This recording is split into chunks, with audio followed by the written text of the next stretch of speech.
Assalamualaikum dan salam Jumaat untuk semua. Kembali kita bertemu dalam MHI Malaysia hari ini. Saya Fetri Yahya. Ya, dan saya Haziq Husni. Kali pertama sebenarnya saya dapat berganding bersama dengan Ahmad Fetri Yahya. Itu dia. Kali pertama kita. Ya, betul. Sebab saya dah lama dah bekerja dengan Abang Fetri. Tapi ini first time dapat bersama-sama mengacarakan sebuah program. Itu dia, biasa saya temu Wal Haziq temu saya kan. Di radio, di program. Di mana-mana. Tapi sekarang kita bersama-sama berganding di MHI. Hari ini dah 7 Muharram 1444 Hijrah bersama dengan 5 Ogos 2022. Ada banyak cerita-cerita menarik yang kita nak kongsi kepada anda pada hari Jumaat ini. Antaranya adalah cerita mengenai kalau kita tengok ada P-Hailing, penunggang P-Hailing yang ada membuat satu kenyataan yang akan memboikot operasi selama 24 jam sebagai tanda tidak puas hati dengan syarikat penyedia perkhidmatan ni, bang. Itu dia, sebab kita pun melihat mereka ni perlu menjaga kebajikan dan bisa kata kalau ada apa-apa polisi ataupun perubahan memang akan berlaku, ialah mereka berhimpun menyatakan hasrat menzahirkan bantahan atas apa yang terjadi. Dan bila ini berlaku, ya kita memang hidup hari ini memang sangat bergantung pada perkhidmatan mereka. Ya, sangat sebab kita order makanan tekan je ujung jari tu. Itu dia. Terus sampai makanan. Untuk mesyuarat, untuk ya kita dengan kesibukan mungkin uruskan anak apa semua. Jadi mereka ni menjadi penghubung yang sangat efisien. Ketika sekarang pun ketika PKP semua mereka ni membantu. Tapi kalau bayangkan kalau berlaku mogok, berlaku besar-besaran, apa yang kita jadi pada rantaian orang yang berniaga dan sebagainya. Ini kita bincangkan nanti sejauh mana ada jalan penyudah. Ya, ada titik notah untuk selesaikan isu yang melibatkan perkhidmatan ini. Ya, adakah betul ada mogok tu hari ini? Sama kita akan bersama dengan orang yang penting sebenarnya untuk P-Hailing ni kejap saja lagi. Tapi ada satu lagi tajuk untuk soal wang.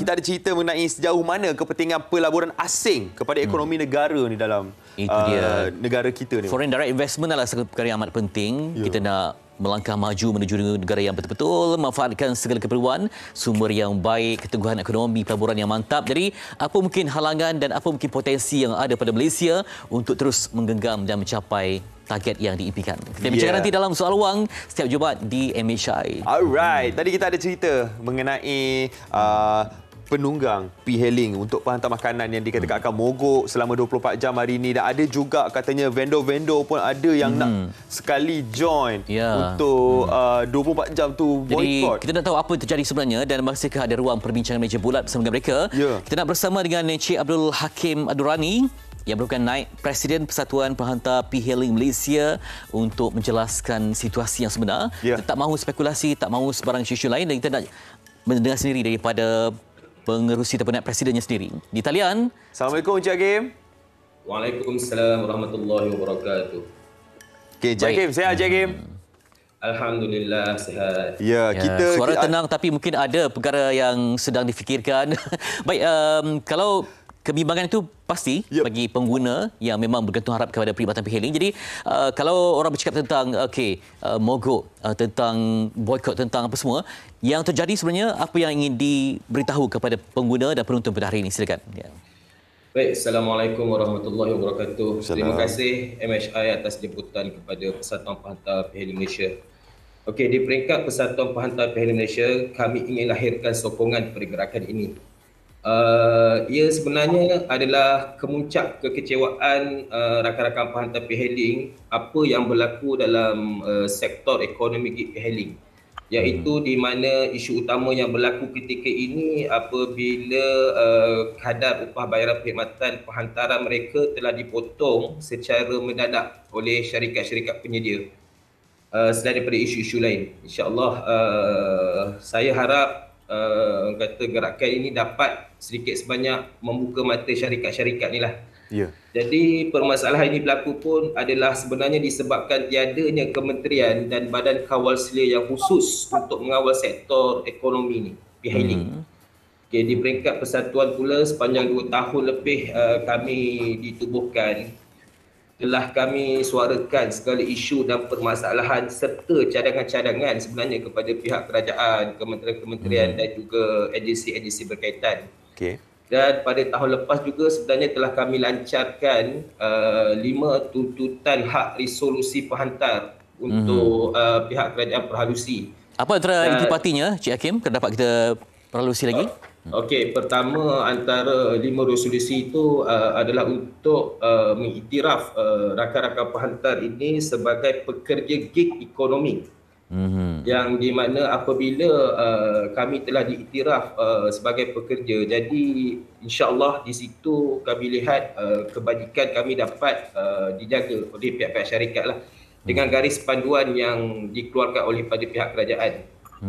Dan yang kedua, perlu ada badan kawal selia yang khusus untuk mengawal sektor gig ekonomi PHL ini, sebab sekarang ni tidak ada kementerian langsung yang mengawal. Tidak ada badan kawal selia. Jadi syarikat sebenarnya sesuka hati membuat prosedur-prosedur polisi-polisi syarikat yang sehingga membebankan rakan-rakan penghantar PHL. Termasuklah dari segi kadar bayaran, termasuklah dari segi keselamatan kita, kebajikan dan kesihatan pekerjaan itu sendiri. Itu dia. Sebab komuniti makin ramai, betul tak?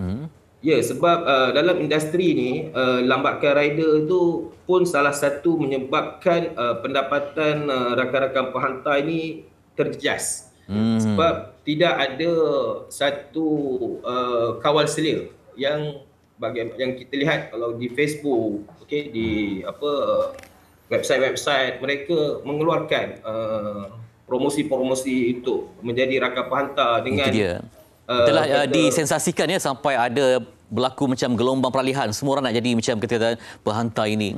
Jadi itulah, itu mungkin juga antara yang ingin dibawa ke depan supaya ada jumlah tertentu untuk mengawal menjamin pendapatan ya. Sebab tadi saya tengok dalam bahasa yang mudahnya kata, saya tengok macam laporan di luahan nanti mereka ada yang jadi macam bangau, menunggu tak dapat pendapatan, tak ada order yang masuk apa semua kan, berbanding dengan sebelum ni. Okey, jadi kalau misalnya tadi menyebut tentang mogok, apakah ia perlu sebagai suara keras, suara lantang untuk menyatakan pendirian bahawa kami perlu diperhatikan, perlu dijaga, perlu dilihat? Apa pandangan Tuan? Ya, sebenarnya pihak kerajaan perlu memandang perkara ini dengan lebih serius sebenarnya. Sebab sepanjang 2 tahun lebih kami ditubuhkan untuk mewakili suara-suara rakan penghantar. Sebenarnya tidak timbul isu kerajaan tidak mengetahui apa jua masalah yang berlaku dalam industri ini. Jadi saya harap penglibatan kerajaan dengan lebih serius lagi lah dalam menangani isu-isu ini sebenarnya. Okey. Awal pagi tadi saya ada baca Encik Hakim, katanya ada salah sebuah syarikat kata ada salah faham yang berlaku disebabkan upah tersebut. Jadi adakah benar perkara tersebut telah diselesaikan Encik Hakim? Sebenarnya tidak timbul salah faham sebab isu yang berlaku pada hari ini sebenarnya adalah rentetan daripada isu-isu yang lepas. Sebagai contoh, pada tahun 2019 berlaku mogok 1 yang di mana syarikat menukar polisi upah pembayaran kepada rider-rider. Jadi kita nak kerajaan faham bahawa rider ni marhen yang hanya mencari makan, yang pada hari itu jika kita bekerja, kita ada pendapatan. Tidak bekerja, tidak ada pendapatan. Jadi saya harap pihak kerajaan dapat sangat mengambil perkara ini dengan lebih serius lagi lah. Baik, kita pun nanti harapkan kita dapat membaca apa mungkin 5 tuntutan penting yang akan dibentangkan dan memang sedia dibentangkan untuk kita pun mahu menjaga kebajikan semua orang ya. Ya, betul. Okey, baik. Terima kasih kepada Cik Abdul Hakim Abdul Rani, Naib Presiden untuk Persatuan Penghantar PHL Malaysia. Semoga kuat persatuan ini untuk membantu kebajikan, sebab di situ ada pencari rezeki yang menyara keluarga, semoga dapat mereka perbaiki konteks kebajikan. Selain itu juga ada seorang lagi. Kita nak dapatkan maklum balas juga sebenarnya daripada Jabatan Perhubungan Perusahaan Malaysia iaitu JPPM. Jadi kita bersama dengan Ketua Pengarahnya iaitu Encik Khalid Jali. Assalamualaikum Encik Khalid. Waalaikumsalam warahmatullahi wabarakatuh. Saya pasti Encik Khalid telah pun dengar tadi perbualan kami bersama dengan Encik Hakim, Naib Presiden Persatuan Penghantar PHL Malaysia. Jadi sebagai Ketua Pengarah JPPM, kita nak dengarkan komen daripada Encik Khalid sendiri mengenai isu ni, isu boikot selama 24 jam ni. Okey, pertamanya saya ucapkan terima kasih kepada MSI pada pagi ini yang menghubungi saya. Dan itu juga saya pun telah dengar tadi apa suara hati yang disampaikan oleh saudara Abdul Hakim bin Abdul Rani kan, Naib Presiden Persatuan Penghantar E-hailing Malaysia. Dan pada saya, isu yang kita bawa pada pagi ini bukanlah suatu isu yang pertama kali disuarakan, seperti mana yang Cik Hakim nyatakan tadi. Bahkan saya sendiri pada tahun 2020 pada bulan Julai, saya juga telah bersama membantu terlibat dalam penyelesaian isu-isu kalau selalunya tengok Food Panda pada masa itu. Kita terlibat Dan banyak isu-isu itulah. Jadi pada saya, isu-isu ni adalah isu-isu yang saling tidak putus-putus. Maksudnya ada saja isu-isu baru, dan pada saya tingkat jabatan ataupun Kementerian Sumber Manusia, kita memang sentiasa terbuka untuk mendengar sama ada di pihak pekerja terutamanya dan juga pihak majikan. Dan pada saya seharusnya ruang-ruang perbincangan, dialog kita kena teruskan secara bersama. Dan saya faham banyak keluhan-keluhan yang ada dari semasa ke semasa, dan saya percaya kaedah yang terbaik untuk kita menyelesaikan isu-isu yang timbul ni adalah melalui social dialog ataupun engagement secara berterusan. Saya faham tidak mungkin satu masalah ataupun beberapa masalah timbul kita boleh selesaikan dalam satu malam ataupun overnight saja kita boleh selesai. Itu tidak mungkin. Dan saya juga percaya di pihak kerajaan buat masa ini memang melihat isu-isu ini. Tambahan pula dengan konsep keluarga Malaysia, konsep inklusif yang kerajaan laksanakan sekarang, saya rasa tak ada suara-suara yang tertinggal. Mereka ini adalah mereka yang menyumbang kepada pembangunan negara dan juga pertumbuhan negara. Bahkan kalau kita lihat sumbangan pekerja-pekerja e-hailing ini kepada negara dan juga rakyat di negara kita amat-amat menonjol, terutamanya pada era COVID. Cik Khalid, kalau kita melihat kepada jangka panjang, pasti banyak perancangan untuk mereka. Namun dalam masa yang terdekat ini, apa harapan mereka untuk bernyawa dan juga mendapat perlindungan dan perhatian? Sebab mereka ini penjaya bagi gig ekonomi, memberikan satu sentuhan untuk rancakkan ekosistem ekonomi. Jadi apa yang mereka mampu rasakan nak tarik nafas segala tempoh terdekat ini, Tuan? Dalam waktu terdekat, saya pun mendengar tadi apa yang telah dinyatakan oleh Cik Hakim. InsyaAllah saya akan bersama dengan Cik Hakim, kita akan panggil Cik Hakim, kita akan berbincang. Dan harapan saya sekiranya ada lebih daripada satu persatuan yang mewakili golongan-golongan e-hailing ni, kalau boleh dapat disatukan. Biarlah kita mendengar satu suara dari pihak pekerja-pekerja e-hailing ni. Sebab saya dimaklumkan banyak NGO ataupun pertubuhan-pertubuhan yang ada yang mana mereka juga mewakili ataupun membawa suara pekerja-pekerja e-hailing ni. Kalau boleh di kalangan mereka ini tersatukan dan kita duduk bersama berbincang dan bagaimana kita boleh membantu untuk menyelesaikan perkara-perkara yang ada. Dan pada saya memang ada isu-isu yang diketengahkan tu telah pun diambil perhatian oleh pihak kerajaan. Sebagai contoh, dari segi perlindungan sosial kepada mereka ni, kalau apa-apa kemalangan apa sebetulnya, memang di pihak PKSU contohnya ada skim pekerja sendiri. Jadi pada mereka ni adalah golongan-golongan yang dilindungi. Mereka boleh mencaruh untuk mendapatkan faedah ataupun perlindungan di bawah skim itu. Dan juga saya rasa jabatan ataupun agensi di bawah ada memberikan perlindungan terhadap mereka. Kami nantikan perkembangan demi perkembangan yang melibatkan PL ini dan juga mungkin sokongan yang diberikan. Semoga ada solusi terbaik dan kita mampu untuk mencantikkan lagi ekosistem ini untuk kemajuan bersama, insya-Allah. Terima kasih kepada Cik Abdul Hakim Nurani, Naib Presiden Persatuan Penghantar PL Malaysia, dan juga Cik Khalid Ali sebagai Ketua Pengarah Jabatan Perhubungan Perusahaan Malaysia JPPM kerana sudi berbincang di MHI, dan kita menjadi harapkan ini di satu lagi paradigma baru untuk perubahan bagi landscape dunia penghantaran makanan ini. Betul, sebab ini adalah keperluan kita sekarang, kan? Memang jadi keperluan sebab bukan semua orang ada masa untuk keluar pergi beli makanan, dan ramai sebenarnya anak-anak muda yang ingin menjadikan penghantar e-hailing ini sebagai kerjaya. Jadi diharapkan agar perkara ini dapat diselesaikan. Itu adalah topik pertama kita. Kejap lagi kita akan ada topik kedua, soal wang. Soal wang tentang isu yang berat tentang bagaimana tentang pelaburan untuk masa depan negara. Selepas ini MHI terus bersama kami.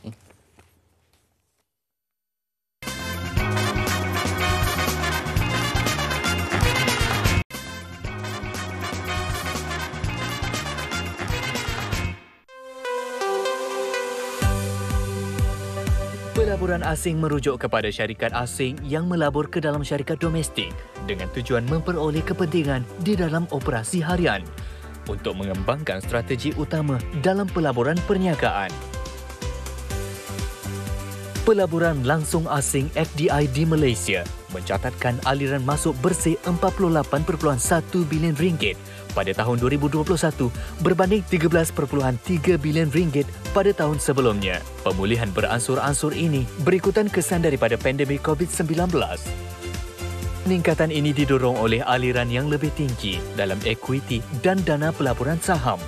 Dari segi kedudukan, FDI meningkat kepada 788.8 bilion ringgit pada akhir tahun 2021, sementara pada tahun 2020 jumlahnya sebanyak 684.9 bilion ringgit Malaysia. Pendapatan pelaburan meningkat kepada 101 bilion ringgit daripada 43.8 bilion ringgit pada tahun sebelumnya. Ini disebabkan oleh pendapatan tinggi yang diterima oleh syarikat asing di Malaysia. Sektor pembuatan dan perkhidmatan merupakan pendorong utama, sementara pelabur dari Amerika Syarikat, Singapura dan Belanda memperoleh pendapatan tertinggi hasil dari pelaburan ini. Menurut MIDF Research, akhir bulan Julai, dana asing mencatatkan aliran masuk bersih yang menjadi pembalikan daripada aliran keluar bersih yang dilihat pada bulan Jun. Aliran masuk bersih bagi bulan Julai pada tahun 2002 ialah sebanyak 182.2 juta ringgit Malaysia.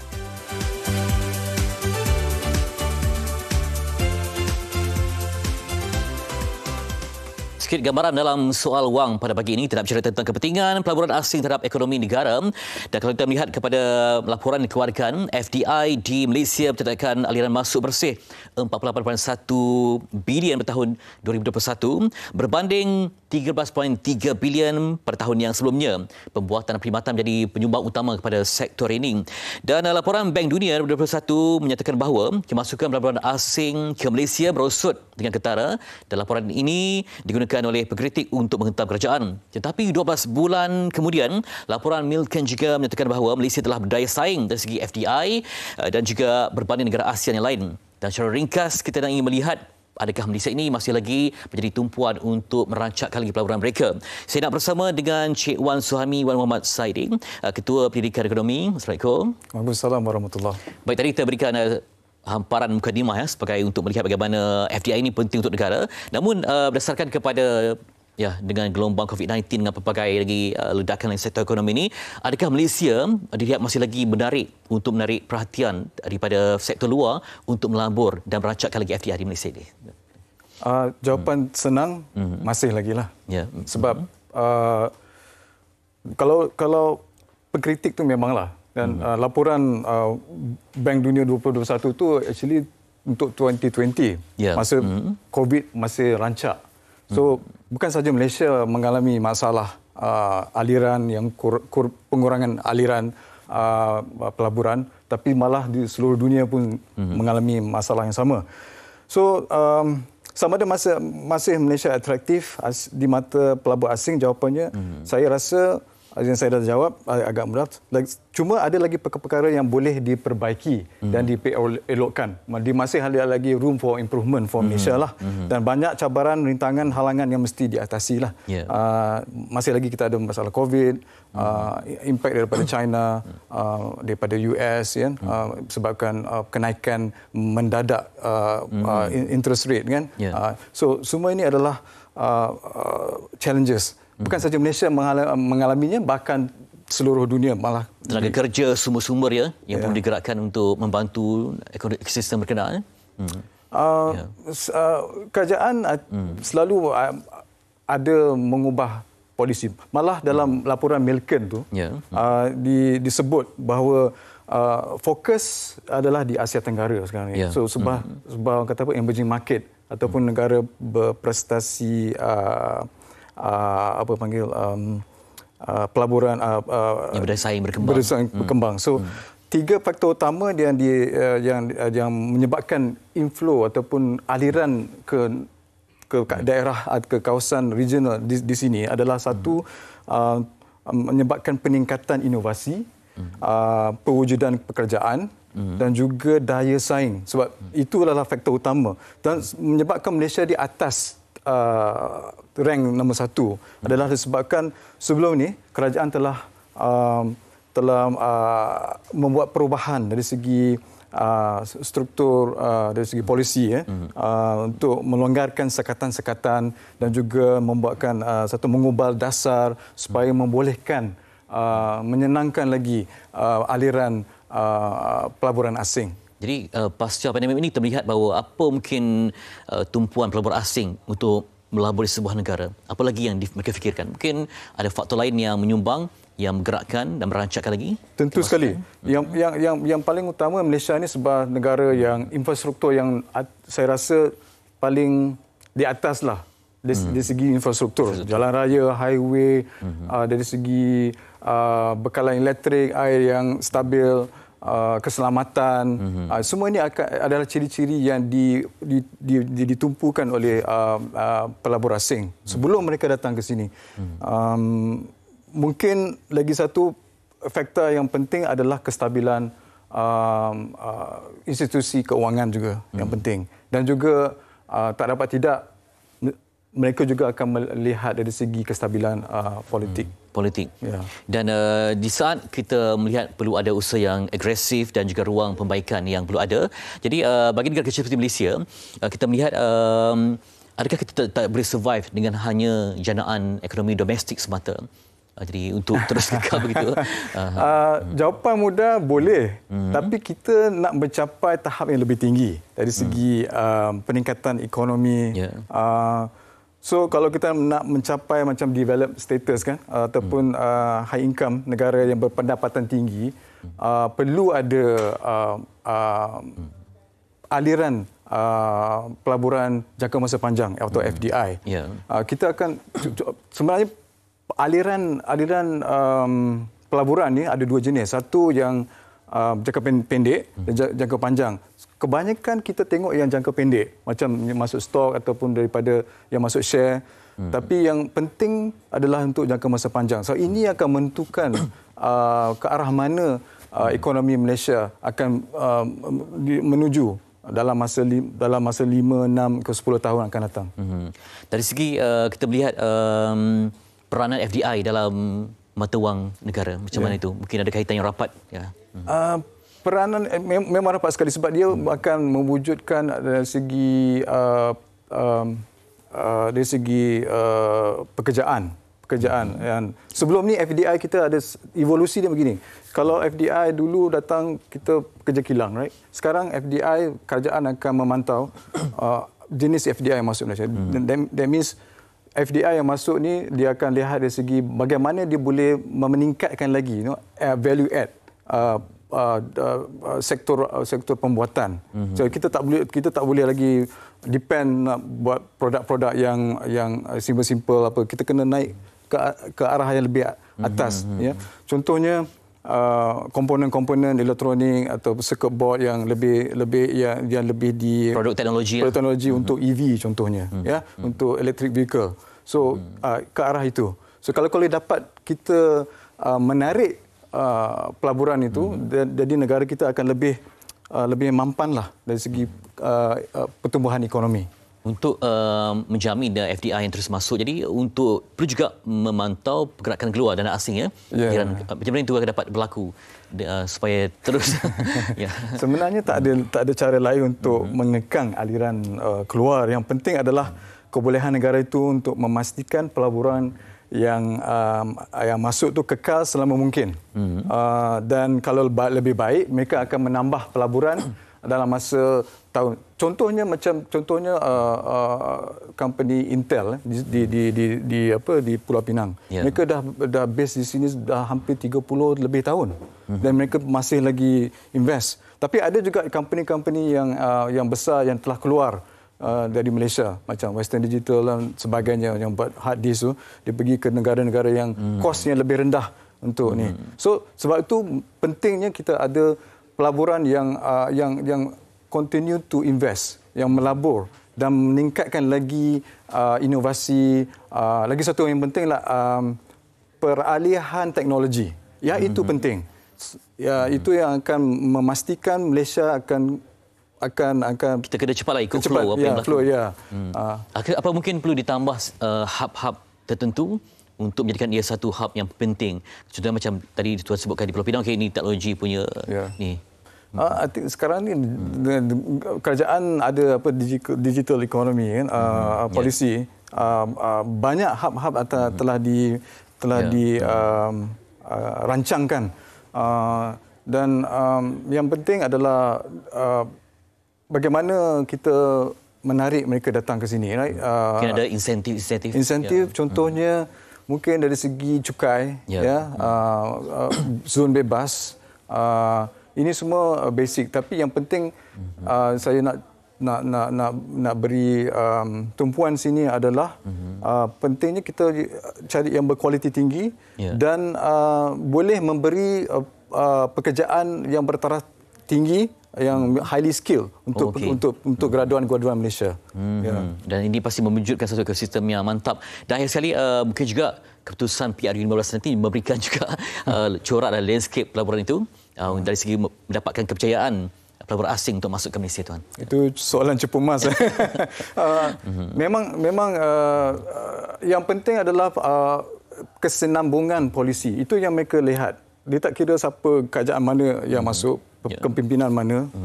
Walaupun penting, tapi dia mahu pelabur asing nak lihat sama ada kita ada konsistensi dan juga kesinambungan atau continuity dalam polisi. Kalau perubahan polisi agak apa panggil dan itu menyebabkan mereka ni tak stabil ni kan. So sebab Malaysia bagus, pasal Malaysia ni kita ada common law, the English common law. Itu yang satu yang menyebabkan Malaysia ni senang pelabur asing datang daripada negara-negara barat dan Amerika dan juga negara-negara di Asia yang lain datang ke sini sebab undang-undang kita memang konsisten lah dan tak berubah. Dan similar dengan common law UK. Those are the factors lah yang one of the attraction yang menarik pelabur asing ke Malaysia. Memudahkan lagi pelaburan asing. Undang-undang, kemudian tadi tuan sebutkan tentang persaranan ataupun facilities yang terbaik, juga mungkin insentif, package rangsangan yang ada untuk terus menggalakkan FDI ataupun pelaburan langsung asing di Malaysia. Terima kasih kepada Encik Wan Suhaimi Wan Muhammad Saidi, Ketua Pendidikan Ekonomi, yang memberikan lagi harapan kepada kita yang tadi menyediakan tenaga profesional yang berkualiti tinggi untuk membekalkan satu ekosistem ekonomi yang menarik untuk Malaysia. Selain itu juga saya nak berkongsi kepada anda bagaimana dengan bursa saham paling aktif yang dapat kita kongsikan bersama anda. Saksikan slide ini. Buat mereka yang mengikuti perkembangan saham di Malaysia, pastinya ingin tahu bagaimana kerancangan ini boleh membantu keyakinan pelabur. Baik, ini 5 kaunter yang paling aktif dapat kita kongsikan. Dimulakan dengan Euro Holdings, Berhad, diikuti dengan Unique, Fire Holding, Berhad, TWL Holding Berhad, CSH Alliance Berhad dan di Next CUW Dagang Exchange Berhad KIBB. Ini dapat dapatikan 5 kaunter yang paling aktif dalam Bursa Malaysia. Okey, berikutnya kita juga nak kongsi kepada anda bagaimana dengan kadar tukaran mata wang asing dan nilai emas semasa sebagai perhatian dan info kita bersama. Okey, bagi kita perhatikan untuk harga emas semasa saya sebutkan 916, emas 916 292.64 ringgit dan emas 999 286.44 ringgit. Ini untuk 5 Ogos 2022. Okey, mungkin sebab kita ni semakin dipermudahkan dari segi pasca pandemik, mungkin ada yang nak ingin travel, ingin lakukan ekonomi kerjasama, jadi pastikan anda melihat bagaimana nilai tukaran mata wang asing untuk pastikan kita ni cakna dengan apa yang berlaku dan dapat merancang strategi perniagaan anda semua. Okey, kita akan bereaksikan nanti banyak lagi akan kita kongsi kepada anda info MH hari Jumaat, hamparan berkah untuk sanubari kembali selepas ini.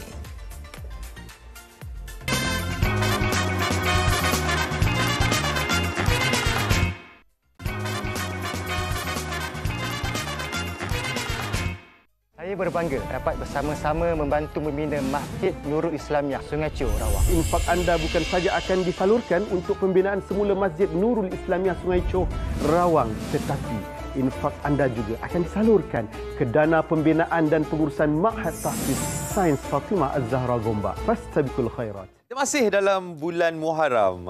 Kita baru je dalam permulaan sebenarnya, baru masuk 7 Muharram 1444 Hijrah. Tak lama lagi kita akan masuk 10 Muharram. 10 Muharram tu kita panggil sebagai Hari Ashura. Jadi kita nak tahu sebenarnya Hari Ashura tu apa dan apa kebaikan dan kehebatan yang ada dalam Hari Ashura tu sendiri. Jadi kita bersama dengan Ustaz Syed Abdul Kadir Al-Jofri, Duta Pertubuhan Mihrab. Assalamualaikum Ustaz. Waalaikumsalam warahmatullahi wabarakatuh. Oh, makin berseri-seri. Alhamdulillah, tahun baru. Tahun baru, ya. Tahun baru, azam baru. Azam baru, Ustaz, ya betul. Jadi Ustaz, tadi saya ada sebut pasal Hari Asyura. Betul. Mungkin ada yang tahu apa itu Asyura. Kan? Mungkin ada tak tahu lagi apa itu Asyura. Kita bagi sikit definisi. Ustaz. Takut tertukar dengan nama orang Syura. Oh, betul kan? Asyura tu penyanyi tu Ustaz. Okey. Bismillah, alhamdulillah, salatu wassalamu ala sayyidina Rasulillah. Bulan Muharram ada banyak keistimewaan. Salah satunya adanya Hari Asyura. Yes, hari Asyura ni apa dia sebenarnya? Asyura daripada perkataan asyara. Dalam bahasa Arab, asyara maksudnya 10. Okay. So, Asyura di sini maksudnya hari yang ke-10 daripada bulan Muharram. Waktu Nabi SAW hijrah ke Madinah, Nabi tengok orang Yahudi dekat Madinah berpuasa. Jadi ditanya kenapa mereka berpuasa pada 10 Muharram tu. Mereka kata kerana pada hari tersebut Nabi Musa diselamatkan oleh Allah daripada Fir'aun. Lalu Nabi Muhammad SAW kata, kita lebih layak lagi untuk bergembira pada hari Asyura ni berbanding dengan orang Yahudi.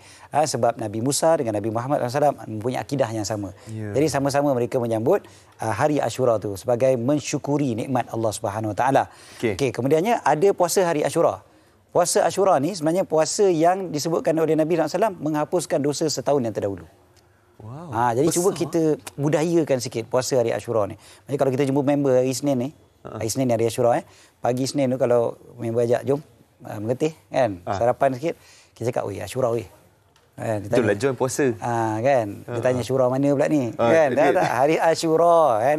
Puasa sunat Asyura. Okey, itu apa amalan yang kita boleh buat sikit kan. Tapi kehebatan dan apa kelebihan yang ada pada hari Asyura tu sampaikan kita patut berpuasa pada hari tersebut. Sebenarnya satu puasa. Tapi ada banyak lagi kehebatan-kehebatan hari Asyura yang disebutkan oleh para ulama. Dalam hadis ada sebut siapa yang melapangkan rezeki kaum keluarga dia pada hari Asyura, Allah akan lapangkan rezeki untuk di sepanjang tahun.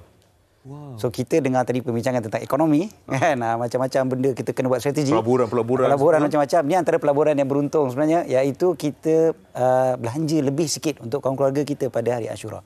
Allah akan lapangkan rezeki sepanjang tahun. Para ulama kata kami dah cuba benda ni berpuluh-puluh kali dan memang terbukti berkesan. Hari Asyura ni kita lebih sikitlah belanja untuk keluarga. Dah lah dapat apa dia orang kata diampunkan dosa setahun tu. Daripada yang maknanya yang tahun lepas tu lah. Yang tahun lepas. Kemudiannya kita belanja dapat lapang rezeki. Lepas tu macam-macam lagi. Ulama ajar supaya kita menggembirakan anak yatim. Kita banyakkan bersedekah, kita menziarahi orang soleh dan macam-macam lah perkara-perkara yang baik. Okey, jadi Ustaz, disebabkan kita nak sampai kepada hari Asyura dan kita patut keluarkan sedikit, lebih sedikitlah pada hari Asyura nanti. Jadi apa yang Ustaz nak sarankan? Amalan sedekah apa yang Ustaz nak sarankan? Saya nak cadangkan supaya kita cari banyak-banyak sedekah ni, kita cari sedekah yang berpanjangan pahalanya. Sebab kita ni ialah hidup tak berapa lama. Mana tahu berapa lama sangat kita boleh hidup pun. Kan? Paling lama pun 60, 70 tahun, 80 tahun macam tu je. Jadi kita cadangkan supaya buat pahala yang berpanjangan melalui Pertubuhan Mihrab. Pertubuhan Mihrab ajak kita untuk bantu masjid, untuk bantu Mahat Tafiz, institusi-institusi Islam ataupun aset-aset Islam yang menyebabkan kita dapat pahala berpanjangan. Ada website yang tertera dekat skrin TV kita sekarang ni, infakmihrab.com. Terus kita layari Infak Mihrab tu untuk kita dapat cara macam mana nak berinfak. Dengan infak kita tu pahala dia mengalir terus. Kita dalam kubur pun mereka yang solat dekat Masjid Nurul Islamiah Sungai Churawang tu, yang kita boleh bayangkan sekarang ni nanti terbina, tersergam indah tu. Orang solat dekat situ, orang baca Quran dekat situ, orang belajar agama dekat situ, orang iktikaf dekat situ, kita terus dapat pahala. So kita ada kempen masjid dan tahfiz Pertubuhan Mihrab, ada infak umum, ada My Istiqamah dekat situ. Scan aja QR code tu ataupun terus saja layari infakmihrab.com. Kita biarkan lama sikit lah yang ni. Supaya orang boleh scan sekarang kan. Scan terus kan. Scan terus. Zaman kita sekarang ni memang mudah sebenarnya. Antara tadi di mana Ustaz? Di mana di Masjid Tahfiz mana yang akan menerima manfaat ni? Yang sekarang ni kita tengah buat pilot projek kita adalah Masjid Nurul Islamiah Sungai Churawang. Yang keduanya Mahat Tafiz adalah Mahat Tafiz Sains Fatimah Az-Zahra di Seri Gombak. Di Gombak. Jadi sekarang ni masjid ni memang sangat uzur. Mahat Tafiz ni pun Mahat Tafiz yang masih lagi menyewa dekat kawasan rumah kedai yang sangat besar, sangat banyak sebab pelajarnya pun sangat ramai. Sangat memerlukan kepada bangunan yang proper spesifik yang spesifik. Sebab diorang ni sekolah yang hebat, sekolah yang saya dimaklumkan audit daripada Jabatan Agama, mereka tiap-tiap kali audit dapat 100% markah. 100% bayangkan. Kan? Maknanya memang komplit betul-betul dia punya sistem dia, pengajian dia, semualah. Tetapi mereka belum ada bangunan. Jadi berapa diperlukan sebenarnya Ustaz? Jadi semua sekali yang kita perlukan untuk Masjid Nurul Islamiah Sungai Churawang adalah sebanyak 12 juta ringgit.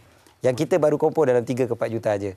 So kita masih lagi banyak kita memerlukan. Dekat 10 juta yang masih diperlukan sekarang. Sebenarnya kita perlukan. Mulai hari ini insya-Allah tahun 1444 ni kita gunakanlah sebaik-baiknya untuk cari pahala yang berpanjangan. Dan kita doakan agar pada hari Isnin hari Isnin nanti 10 Muharram tu akan lagi ramai orang yang keluarkan duit untuk bersedekah dan juga berinfak. Jadi itulah dia antara amalan-amalan kehebatan, keistimewaan Hari Ashura 10 Muharram yang akan tiba tidak lama lagi. Jadi hari ini kita dah tahu, Ustaz dah bagi tahu kena puasa. Kalau boleh kita puasalah. Ya, semangat pada hari Isnin nanti dan keluarkan lebih sedikit pada hari tersebut. Betul. Terima kasih banyak Ustaz di atas penjelasan tadi. Ustaz Said Abdul Kadir Al-Jofri, Duta Pertubuhan Mihrab. Dan kita nak terus bersama dengan Ahmad Fitri Yahya.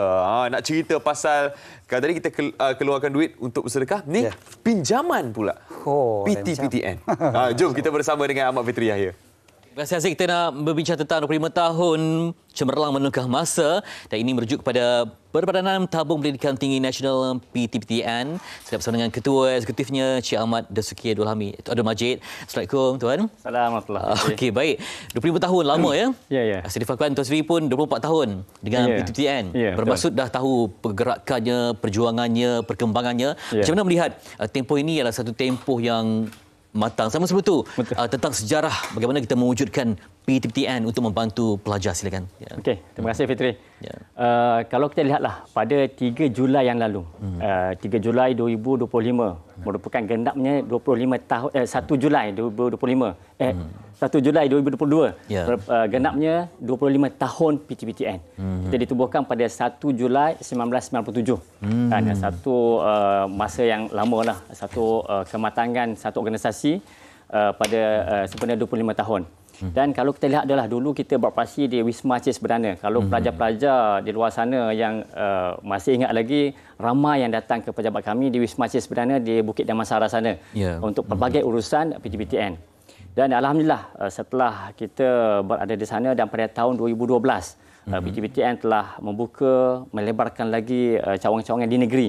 Dan sehingga kini kita telah ada 64 cawangan di seluruh negara. Telah hadir di semua negeri-negeri. Dan pada 2015 kita telah berpindah ke menara PTPTN di Jalan Yap Konseng. So satu perjalanan yang jauh lah, yang besar daripada PTPTN. Bermula daripada hasrat untuk membantu pelajar-pelajar mendapatkan akses pendidikan tinggi tanpa bebanan keuangan. Kan? So kalau Fitri lihatlah, PTPTN banyak memberi bantuan lah kepada masyarakat di luar sana. Di mana kita pada peringkat awal kita telah memperkenalkan wang pendahuluan pinjaman kepada para pelajar untuk memasuki institusi pendidikan tinggi bagi persediaan mereka tanpa perlu ibu bapa mengorbankan untuk nak kena jual rumah, kena jual barang kemas, jual peliharaan kan, untuk membantu kemasukan kepada universiti itu sendiri. Dan hari ini pada 25 tahun kan pastinya ada yang telah pun dibantu dan kini menjadi seorang yang penting dalam pelbagai institusi Jadi melihat tempoh ini telah ramai yang dibantu mengubah nasib Memang mereka mahukan pengajian tinggi tapi tak ada sumber kewangan. PTPTN menjadi penyelamat ketika itu. Macam mana ini juga adalah satu lagi indikator sumbangan besar PTPTN kepada mereka. Sebenarnya yang saya sebut tadi, objektif PTPTN adalah untuk memastikan pelajar-pelajar cemerlang yang mendapat tawaran kemasukan ke universiti dapat meneruskan pendidikan mereka tanpa bebanan keuangan. So kalau kita lihat berkenaan bebanan keuangan tadi itu, sekiranya tiadalah institusi macam PTPTN ni, saya lihat mereka-mereka di luar sana mungkin masih berada pada tahap sosioekonomi yang sama. Tapi dengan adanya PTPTN kita telah banyak membantu masyarakat di luar sana. Kalaulah boleh saya imbas kembali lah, sebelum adanya PTPTN, kemasukan pelajar-pelajar di universiti pada waktu dulu adalah lebih kurang 27,000 sahaja setiap tahun. Tetapi dengan ada PTPTN sehingga kini kita telah mampu memberikan akses pendidikan yang lebih tinggi kepada lebih kurang 200,000 pelajar setiap tahun. So ini adalah satu jumlah yang besar yang memberi manfaat kepada pelajar di sana untuk mereka menaik tarafkan kehidupan mereka, untuk mereka menimba ilmu dan seterusnya dapat menjadi tenaga kerja mahir kepada Malaysia ini. Dan kalaulah kita baca baru-baru ni lah PTPTN sebenarnya 25 tahun kita telah memberikan anugerah tokoh peminjam kepada seorang bekas peminjam PTPTN iaitu Encik Ahmad Nasyarul daripada Sabah. Beliau ini merupakan pelajar UiTM Sarawak. Beliau dapat pinjaman PTPTN daripada tahun 2005. Tetapi beliau keluarga susah. Memang sangat berterima kasih mendapat PTPTN dan belajar bersungguh-sungguh. Dan selepas beliau tamat, beliau berjaya menghasilkan satu aplikasi apps e-hailing kepada rakyat Sabah dan semua komisen diberikan kepada riders Sabah itu. Ini salah satulah cara beliau menghargai sumbangan PTPTN dengan memberi balik kepada masyarakat sana, dengan membantu masyarakat di Sabah sana. Kembali membantu ya? Ya, kembali membantu. Ya. Dan saya juga tertarik dengan instrumen simpanan pendidikan itu SSPN. Ya, betul. Ini mungkin ibu bapa yang sedang merancang pendidikan anak mungkin dah nampak lah tujuannya, mungkin dapat Tuan jelaskan. Okey. Sempena 25 tahun PTPTN lah, kita sebenarnya nak ubah persepsi masyarakat berkenaan PTPTN daripada dilihat sebagai agensi memberi pinjam kepada agensi penabungan. Sebab itulah kalau lihat logo PTPTN sendirilah tabung pendidikan. Kita nak dikenali sebagai tabung pendidikan. So sekiranya kita ibu bapa lah, macam kata lihat ibu bapa nak anak-anak mereka pergi haji, mereka simpan dalam tabung haji. Tetapi bagi ibu bapa yang nak anak-anak mereka mendapatkan akses pengajian di universiti nanti, simpanlah dalam simpan SSPN yang mempunyai pelbagai manfaat yang kita berikan kepada rakyat Malaysia. Yang saya nak highlight satu adalah geran sepadan yang kita berikan, iaitu kepada ibu bapa berpendapatan 4,000 dan ke bawah. Dan apabila anak mereka mendapat tawaran kemasukan universiti, kita akan berikan ringgit ke ringgit. Biasanya RM1, kita akan RM1 percuma kepada keluarga ini, maksimalnya RM10,000. Dan juga PTPTN juga telah baru-baru ini telah melancarkan kelab simpanan pendidikan yang telah dilancarkan oleh YAB yang berhormat Perdana Menteri. Ada untuk kita menerapkan simpan SSPN ini di kalangan pelajar lagi daripada mereka peringkat sekolah rendah lagi, bagi menyemai semangat menabung. Itu dia. Ya, bagi untuk tujuan pendidikan tinggi. Tuan, 25 tahun dah cemerlang kan? Jadi nak mendepani tahun-tahun mendatang ni, apa mungkin harapan dan kesediaan, kesiapsiagaan PTPTN untuk tempuh zaman yang mencabar, zaman yang pendidikan yang amat penting, mungkin dah bersedia untuk melangkah ke 25 tahun yang berikutnya?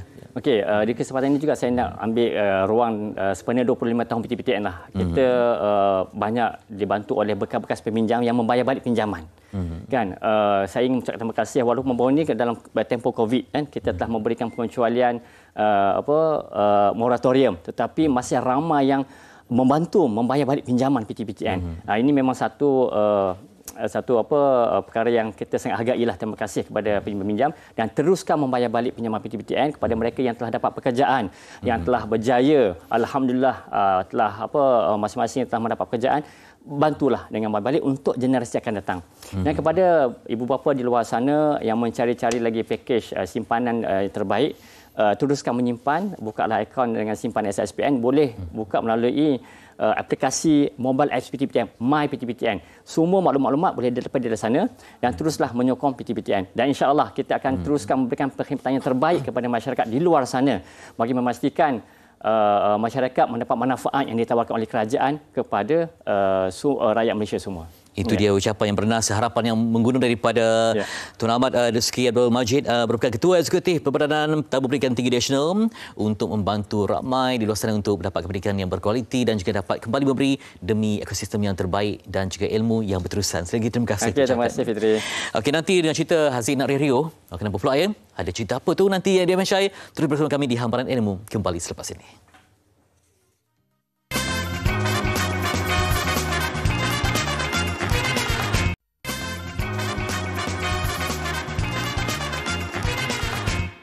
Terus bersama kami di MS Syai dan sekarang ini kita nak riuh sikit bersama dengan yang bahagia Tuan Haji Nur Azmi Mat Said, iaitu pengerusi kumpulan My Kreatif. Kita nak cerita pasal Rio No. Sebab sebelum ni ada Rio dekat Johor. Sebelum tu juga ada Rio Bah dekat Sabah. Dan ini Rio No ni di Melaka. Dataran Pahlawan. Jadi mungkin kita boleh cerita sebenarnya kan, kenapa diubah setiap negeri nama Rio tu? Okey. Rioh ni asalnya daripada kumpulan My Kreatif. Kita ada aktiviti Rioh.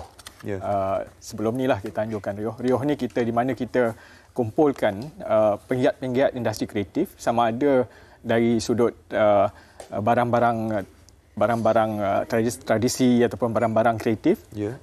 Kita buat pop-up store.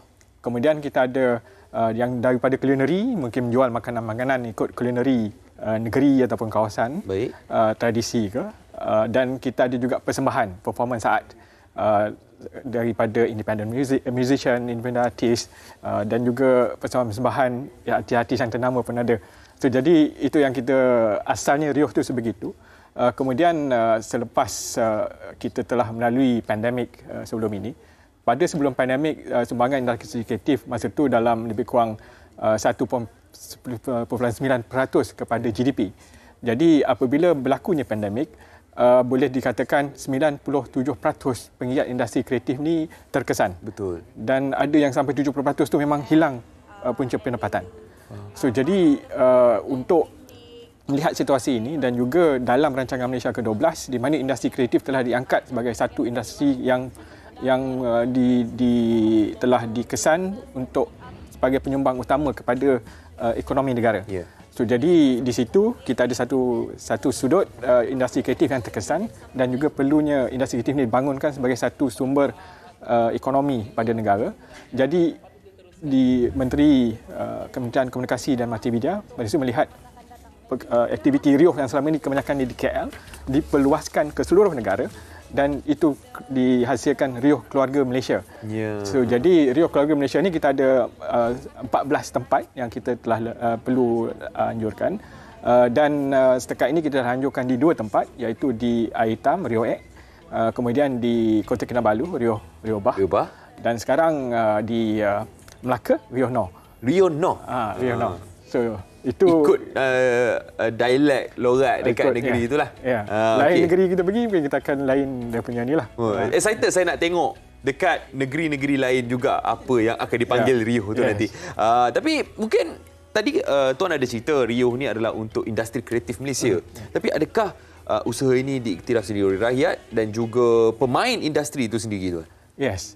Semestinya RIOH ni adalah salah satu platform untuk aggregate pasaran ataupun aktivasi pasaran consumption ataupun permintaan produk-produk industri kreatif di Malaysia. Yeah.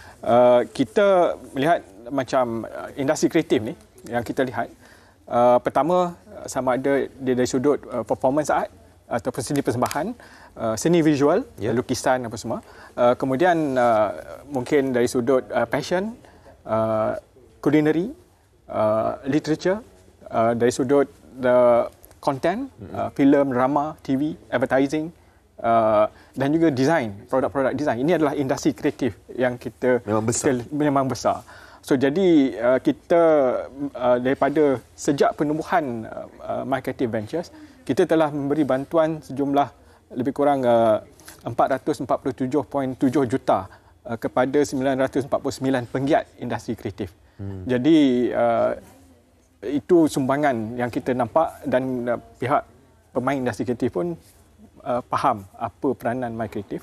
Dan semasa pandemik hari itu pun kita telah mengeluarkan bantuan pembangunan kepada industri kreatif hampir 30 juta lebih untuk membangun industri kreatif.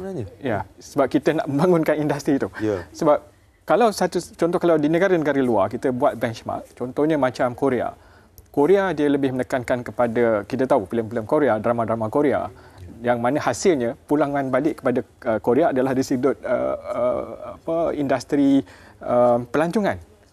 Orang pergi ke sana disebabkan drama sebab itu. So jadi kita melihat industri kreatif sebagai pemangkin yang akan untuk produk-produk kita masuk ke dalam. Ini satu peluang lah sebenarnya kan untuk kita tingkatkan juga industri pelancongan dekat Malaysia. Okey, jadi RIOH Noh ni akan dilangsungkan di Melaka di Dataran Pahlawan. Yes, di Dataran Pahlawan. Pada 5 hingga 7 Ogos. Jadi apa sebenarnya keistimewaan dia tuan yang nak diberitahu kepada penonton-penonton ni supaya mereka semua datang ramai-ramai pada 5 hingga 7 Ogos ni? Ya, dia kena datang, jangan tak datang. Wajib nanti terlepas. Sebab setiap negeri yang kita pergi, kita ada elemen-elemen yang lain yang kita terapkan nilai-nilai satu negeri itu sendiri. Macam di negeri Melaka, kita tahu Bandar Melaka adalah bandar, kebetulan pula bulan ini bulan kemerdekaan. Bandar Melaka adalah tempat di mana pengesaraan kemerdekaan oleh bandar bersejarah. Bandar bersejarah diiktiraf oleh UNESCO. Dan kemudian Dondang Sayang adalah satu elemen negeri Melaka yang sinonim dengan negeri Melaka yang juga diiktiraf oleh UNESCO. Kita juga ada budaya peranakan peranakan Babanyonya, peranakan Portugis. So itu antara yang keunikan di situ yang kita akan tunjukkan juga demonstrasi, contohnya buat manik. Demonstrasi untuk buat jubin, desain jubin nyonya. So yang perkara-perkara ini kita akan angkat dan kita akan showkan di dalam Rio dan ada juga Rio No. Dah ada terbawa di Johor. Dia dekat. Ada juga persembahan artis. Ada persembahan artis dan kali ini kita bawakan Amy Search. Siapa yang terlepas konsert Amy boleh datang ke sini. Datang ke sini. Kita ada Rafiq, Insomniac dan juga beberapa artis-artis lain yang akan juga membuat persembahan. Dia akan jadi sesuatu yang bukan sahaja persembahan artis terkenal, juga artis-artis underground, independent yang ada peminat mereka sendiri yang akan turut serta pada 5 hingga 7 Ogos nanti di Dataran Pahlawan untuk Rio No. Kita ucapkan terima kasih kepada Yang Berbahagia Tuan Haji Nur Azmi Mat Said, iaitu pengerusi kumpulan My Creative, untuk bagi tahu apa yang best pada 5 hingga 7 Ogos. Maknanya sampai hari Ahad ni akan adalah di Dataran Pahlawan Melaka. Setiap satu tu unik. Mesti unik. Okey, jadi Ahmad Fitri Yahya dengan cerita ada surat terbuka. Ya, Betul FM, isu semasa dan info terkini. Wow! Ingin memberi peluang kepada rakyat Malaysia untuk meluahkan pandangan dan isi hati kepada kementerian, kepada agensi, VVIP, public figure ataupun selebriti dalam surat terbuka rakyat. Contoh surat terbuka, surat cadangan dan tambah baik perkhidmatan kerajaan, surat sokongan kepada atlet negara, surat teguran kepada pihak berkuasa tempatan, petisyen dan lain-lain. Dan surat anda akan dibacakan dan kami akan dapatkan maklum-maklum daripada sesiapa saja yang menerima surat itu. Maksudnya siapa diajukan isu berkenaan. Hantarkan surat terbuka anda ke betul.fm.audio untuk informasi yang berikutnya. Tutup mata macam penyampai radio. Tengok bercakap. Rindu tak? Tanya dia di sini ke? Okey, jadi itulah cerita pada hari ini. Tapi ada satu berita yang berita sebenarnya agak sedih. Itulah dia. Dengarkan berita ini, rakan kita sendiri. Betul, kita mengharapkan keajaiban, mengharapkan cinta berterusan, tapi siapa tahu Allah ada perancangan lebih baik untuk mereka berdua. Ini tentang isu yang melibatkan rakan kita, Noh dan Miss Nida. Ya, kita doakan agar kedua-dua mereka dapat tabah mengarungi dugaan ini dan kita doakan agar yang terbaik berlaku selepas ini dalam hidup mereka. Ya, jadi itu antara berita di MSI pada hari Jumaat. Besok hari Sabtu jangan lupa kita ada saya nak pergi berkelah bang. Rio lah memang Rio. Saya akan pergi ke Sungai Kancing besok. Nak tengok apa saya buat dekat Sungai Kancing. Kena tengok MSI pukul kepada yang tertinggal MSI Isnin sampai Ahad. Setiap hari kami bersama anda untuk informasi yang bergempita dan memberikan ilmu kepada anda semua. Ya, salam Jumaat semua. Saya Haji Husni. Banyakkan sedekah. Menjumpa lagi Fitri Yahya. Assalamualaikum. Assalamualaikum. Menegakkan Islam tercinta. Hijrah